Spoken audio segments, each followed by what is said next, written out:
Hello दोस्तों, कैसे हैं आप सब। तो चलिए आज की कहानी स्टार्ट करते हैं। कविता, थोड़ा पानी तो लाना। राज कविता को आवाज़ लगाता है तो रेखा जी रूम से आती है और कहती है कि बेटा, बहू अभी तक नहीं आई है। उसका फ़ोन आया था, उसके ऑफिस में कुछ फॉरेन क्लाइंट्स आ गए हैं, इसलिए उसे आने में थोड़ा देर हो जाएगा। तो राज गुस्से से कहता है कि माँ, रात के 10 बज गए हैं और उस महारानी का अभी तक टाइम नहीं हुआ है घर आने का। तो रेखा जी प्यार से कहती है कि बेटा चल, तू मुंह हाथ धो ले, मैं तुझे आज खाना परोसती हूँ। तो राज पैर पटकते हुए अपने रूम में चला जाता है और कहता है कि माँ, मुझे आज भूख नहीं है। रात को कविता जब 10:30 बजे घर पहुंचती है तब राज मेन डोर की आवाज़ सुनकर बाहर आता है और कविता से कहता है कि आ गई मैडम घर, सॉरी गेस्ट हाउस। तो कविता ने कहा कि ये क्या बोल रहे हो आप। तो राज ने कहा कि सच ही तो बोल रहा हूँ, अगर तुम इसे अपना घर मानती तो कुछ जिम्मेदारी भी समझती इस घर की। तुम तो मस्त सुबह बन ठन कर जाती हो और रात में जब तुम्हारी मर्जी होती है तब आती हो। तो कविता ने कहा कि तुमसे बात करना ही बेकार है और अपने कमरे में चली गई। तो राज चिल्लाते हुए बोलता है कि हाँ, कोई फॉरेनर अच्छा लग गया होगा बात करने में, इसलिए मुझसे बात करना बेकार लग रहा है तुम्हें। कविता अपने रूम में आ गई और सोचने लगी कि पता नहीं ये राज की सोच को क्या हो गया है। पहले तो ऐसे नहीं था, इतना शक इसके दिमाग में कैसे आ सकता है। फिर वो अतीत की याद करने लगी जब कविता राज के साथ कितनी खुश थी। शादी के 3 साल में ही उसको 2 प्यारे बच्चे हो गए, रेहान और रिधान। पर जैसे जैसे वो बड़े हो रहे थे, खर्चे बढ़ रहे थे। घर खर्च, माँ जी की दवाइयों का खर्च और बढ़ते बच्चों का खर्च। राज की सैलरी तो महीने के बीच में ही खत्म हो जाती थी, फिर बच्चे आधे महीने में माँ जी और कविता को अपनी थोड़ी बहुत बचत खर्च करनी पड़ती। घर के खर्चों को देखते हुए राज ने कविता को जॉब करने कहा। चूंकि कविता ने शादी के पहले भी जॉब किया था तो उसे जॉब ढूंढने में ज़्यादा टाइम नहीं लगा।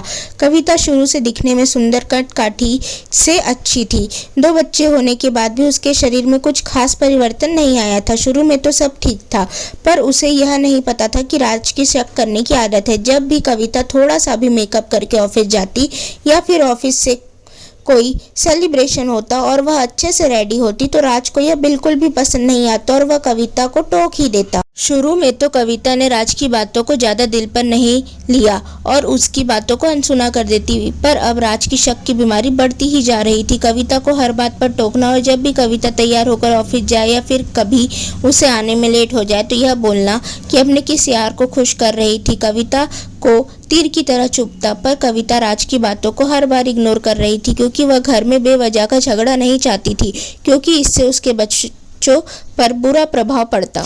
पर कविता की सास रेखा जी कविता को हमेशा सपोर्ट करती थी। वह कविता को बहुत अच्छे से समझती थी। उन्हें यह भी पता था कि राज की सोच कैसी है, तो वह राज की बातों को ज़्यादा ध्यान नहीं देती थी। कविता के ऑफिस जाने के बाद पूरे घर को वही संभालती थी और बच्चों को भी वह देख लेती थी, जिससे कि कविता बेफिक्र होकर अपना काम करती थी और धीरे धीरे उसकी पोस्ट भी बढ़ रही थी, जिससे उसकी हर जगह तारीफ हो रही थी। यह बात राज को बिल्कुल भी हजम नहीं हो रही थी। दूसरे दिन जब कविता उठी और नाश्ते की तैयारी करने लगी तो राज ने नाश्ते में पराठे देखते साथ ही मुंह बनाते हुए बोला कि मुझे ऐसे बेस्वाद पराठे खाने ही नहीं है, जाओ मेरे लिए छोले भटूरे बना कर लाओ। तो कविता ने कहा कि राज, मुझे आज वैसे ही लेट हो चुका है ऑफिस के लिए। अगर मैंने छोले भटूरे बनाए तो मुझे आज ऑफिस जाने में बहुत लेट हो जाएगा और ऑफिस में बॉस की 2 बातें सुननी पड़ेगी, वो अलग। तो राज ने कहा कि एक शादीशुदा औरत के लिए सबसे पहले उसका घर होता है, फिर बाद में कुछ और। तो मुझसे ज़्यादा बहस करने की ज़रूरत नहीं है, मैंने जितना कहा है उतना करो। तो रेखा जी ने कहा कि कविता, तू जा तैयार हो, छोले भटूरे मैं बना देती हूँ। तो राज ने कहा कि माँ, मुझे कविता के हाथ के ही छोले भटूरे खाने हैं। तो फिर कविता ने राज के लिए जल्दी जल्दी छोले भटूरे बनाए और उसे खिलाकर ऑफिस के लिए निकल गई। रेखा जी ने राज को समझाया भी कि इस तरह तू बहू को परेशान क्यों करता है, पर उसने बिना कुछ कहे ही अपना ऑफिस का बैग उठाया और ऑफिस के लिए निकल गया। कुछ दिन बीते ही थे कि कविता के ऑफिस में एक फंक्शन था जहाँ हर स्टाफ का आना कंपलसरी था। तो कविता ने एक स्लीवलेस ब्लाउज के साथ नेट की साड़ी पहनी और एक सिंपल सा मेकअप किया, जिसमें वह बहुत ही सुंदर लग रही थी। जैसे ही राज ने उसे ऐसे तैयार हुआ देखा तो एक पल के लिए तो उसकी नज़रें कविता से हटी ही नहीं। फिर उसने कविता से कहा कि आज इतना बन ठन कर क्यों जाया जा रहा है। तो कविता ने कहा कि राज, आज ऑफिस में एक छोटा सा फंक्शन है तो वहीं जाना है मुझे। तो राज ने कहा कि ऐसे रेडी होकर जाना जरूरी है क्या, सिंपल भी तो जा सकती हो ना। तो कविता को समझ में आ चुका था कि राज को बिल्कुल भी पसंद नहीं आ रहा है कि वह ऐसे रेडी होकर ऑफिस जाए। तो उसने बात को संभालते हुए एक स्माइल के साथ कहा कि राज, बिना तैयार हुए कुछ भी कपड़े पहनकर कोई फंक्शन में जाता है क्या, तुम ही बताओ। तो राज ने कहा कि मुझे लगता है कि तुम अपने आप को कुछ ज़्यादा ही होशियार समझ रही हो और मुझे बेवकूफ़। मुझे सब समझ में आ रहा है कि तुम इतना बन ठन कर क्यों जा रही हो। कविता राज की बातों को इग्नोर करते हुए अपना पर्स लेकर रूम से निकलने लगी तो राज ने कविता का हाथ पीछे से जोर से पकड़ लिया और उसे धक्का देकर पलंग पर बैठा दिया। तो कविता ने कहा कि राज यह तुम क्या कर रहे हो, आज पागल हो गए हो क्या। तो राज ने कहा कि मुझे सब पता है कि तू ऑफिस में किससे कैसी बातें करती है।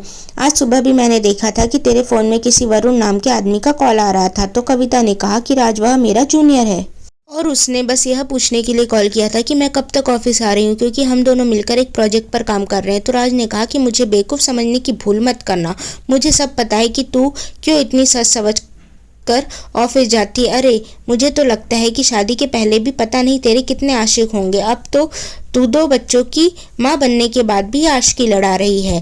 तेरे जैसी चरित्रहीन औरत मैंने तो अपनी लाइफ में कभी देखी ही नहीं, जो इतना अच्छा घर, इतना अच्छा पति, बच्चे होने के बाद भी बाहर जाकर दूसरे मर्दों को खुश करे।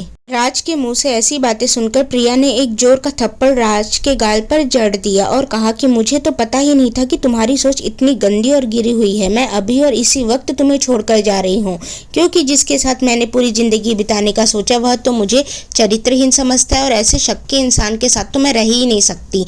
इससे अच्छा है कि मैं अकेले ही रहूँ। और फिर कविता अपना सामान पैक करके घर के बाहर चली गई। पीछे से राज चिल्लाते हुए कहता है कि जाना है तो जा, मुझे भी तेरी कोई जरूरत नहीं है। दूसरे दिन जब बच्चे सोकर उठे तो वह मम्मा मम्मा चिल्लाने लगे। तो राज ने उन्हें कहा कि अब से तुम में से कोई भी कविता का नाम नहीं लेगा, क्योंकि वह इस घर से जा चुकी है। तो दोनों बच्चे रोने लगे।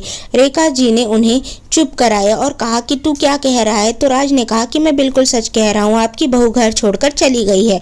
तो रेखा जी ने कहा कि जरूर तूने ही कुछ किया होगा, तभी वह घर छोड़कर चली गई।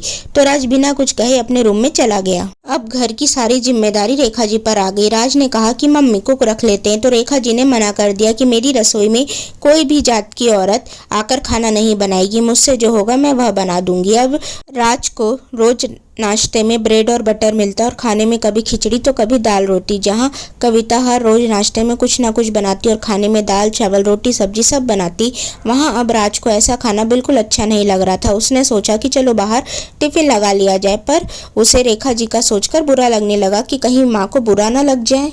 बच्चे भी दिन ब दिन कमज़ोर होते जा रहे थे। ऐसा नहीं था कि रेखा जी उनका ध्यान नहीं रखती थी, पर अपनी उम्र के हिसाब से उनसे जितना होता वह उतना कर देती।